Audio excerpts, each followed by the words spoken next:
কোনো চরিত্রের সঠিক নাম ব্যবহার করতে পারবো না। ছদ্মনাম ব্যবহার করব। ঘটনা শেষে আমি আমার নাম এবং সকল চরিত্রের নাম বলবো শুধু আপনার জন্য, কিন্তু প্রকাশ করবেন না।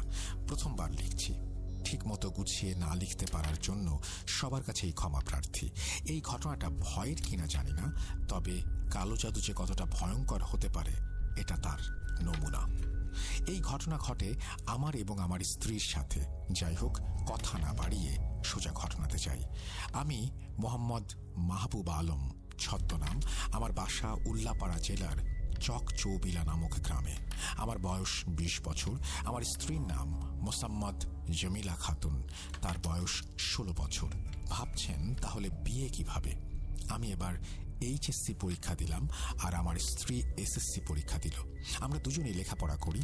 2 বছর রিলেশন ছিল আমাদের, তারপরে আমরা বিয়ে করি। প্রথমে বিয়েটা আমরা গোপনে করলেও এখন ফ্যামিলিগতভাবে সবকিছু হচ্ছে। যাই হোক, শুরু করা যাক এখান থেকেই। ওর বোনের বাসা হলো বগুড়া জেলার কোনো এক জায়গায়। ওখানে ওকে নিয়ে যাওয়া হয় পরীক্ষার শেষে একটু রিফ্রেশমেন্টের জন্য। পাশাপাশি একটা পার্লারেও ও কাজ করত। যাই হোক, আমাদের দিনকাল ভালোই যাচ্ছিল। হঠাৎ একদিন কেমন যেন একটা পরিবর্তন লক্ষ্য করি। আমার সাথে অযথা সে রাগারাগি করে, ফ্যামিলির কারো কথা শোনে না। খুব চিন্তায় পড়ে যাই, কারণ কিছুদিন থেকে আমার এইচএসসি পরীক্ষাও শুরু। কি করব বুঝতে পারছি না, সব এলোমেলো হয়ে যাচ্ছে। রেগে এমন সব কথা বলতো যা আশাও করিনি কখনো।